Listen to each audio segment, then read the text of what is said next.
महान पुस्तक। राजा कृष्णदेव राय के दरबार में अक्सर ज्ञानी विद्वान पंडितों के मध्य विभिन्न विषयों पर चर्चा हुआ करता था।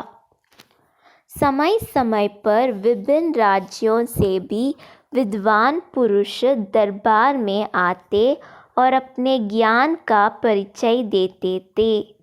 राजा भी उनके आवभगत और सम्मान में कोई कसर नहीं छोड़ते थे। एक बार एक व्यक्ति राजा कृष्णदेव राय के दरबार में उपस्थित हुआ। वह स्वयं को महान ज्ञाता और विद्वान दर्शा रहा था। उसका अहंकार उसकी बातों से झलक रहा था। उसने स्वयं के बारे में खूब बढ़ा चढ़ाकर बातें की। उसके बाद दरबार में बैठे ज्ञानियों को वाद विवाद के लिए चुनौती दे दी। उसकी बड़ी चढ़ी बातों से सभी दरबारी सहम गए थे। अपमान के डर से किसी भी दरबारी ने उसके साथ वाद विवाद की चुनौती स्वीकार नहीं की।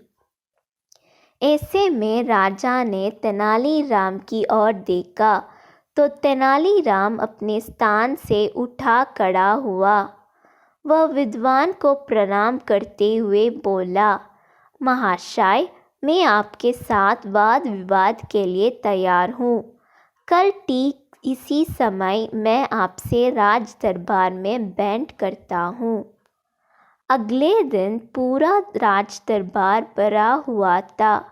विद्वान पुरुष अपने स्थान पर पहले ही पहुंचा चुका था।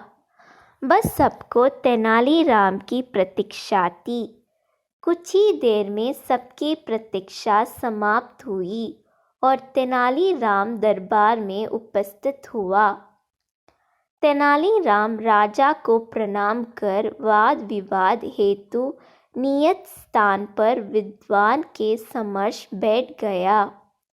अपने साथ मलमल के कपड़े से बंधा हुआ एक बहुत बड़ा गट्टर लेकर आया, जो देखने में भारी ग्रंथों और पुस्तकों का गट्टर लग रहा था। विद्वान पुरुष ने जब इतना बड़ा गट्टर देखा तो सहम गया। इधर राजा कृष्णदेव राय तेनालीराम के हाव भाव देखकर आश्वस्त थे कि अवश्य ही तेनालीराम किसी योजना के साथ उपस्थित हुआ है। उन्होंने वाद विवाद प्रारंभ करने का आदेश दिया।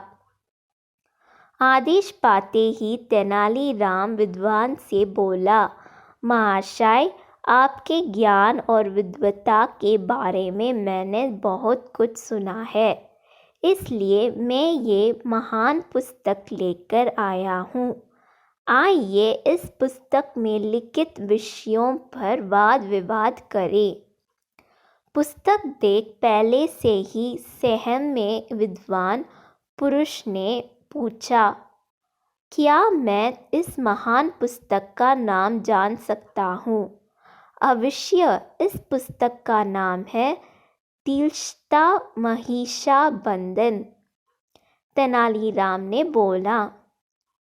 पुस्तक का नाम सुनकर विद्वान पुरुष घबरा गया। उसने पहले कभी उस पुस्तक का नाम नहीं सुना था।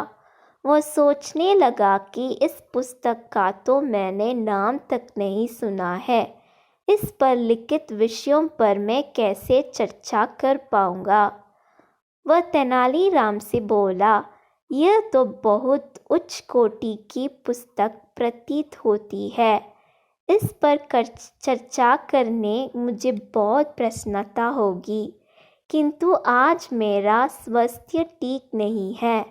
ऐसे गहन विषयों पर चर्चा हेतु मन मस्तिष्क के साथ साथ सेहत भी दुरुस्त होनी आवश्यकता है। मैं आज आराम करता हूँ।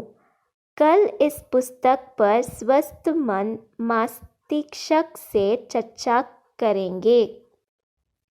तेनालीराम मान गया।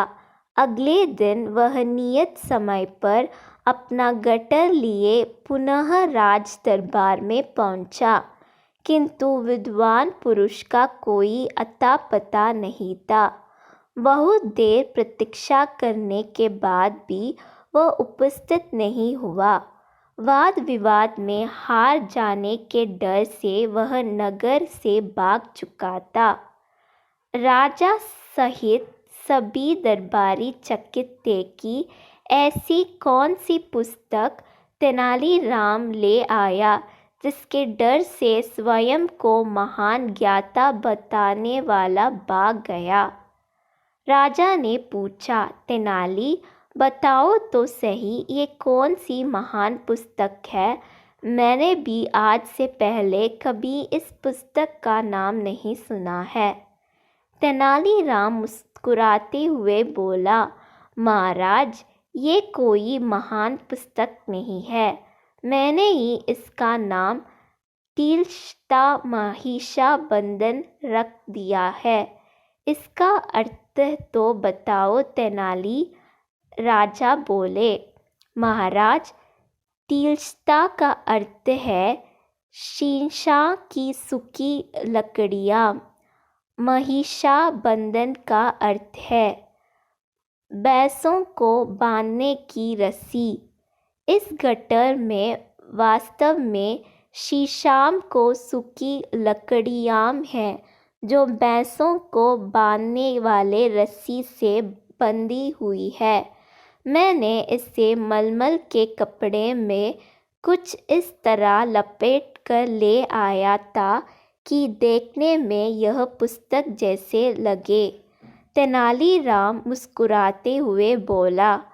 तेनालीराम की बात सुनकर राजा सहित सारे दरबारी हंस पड़े।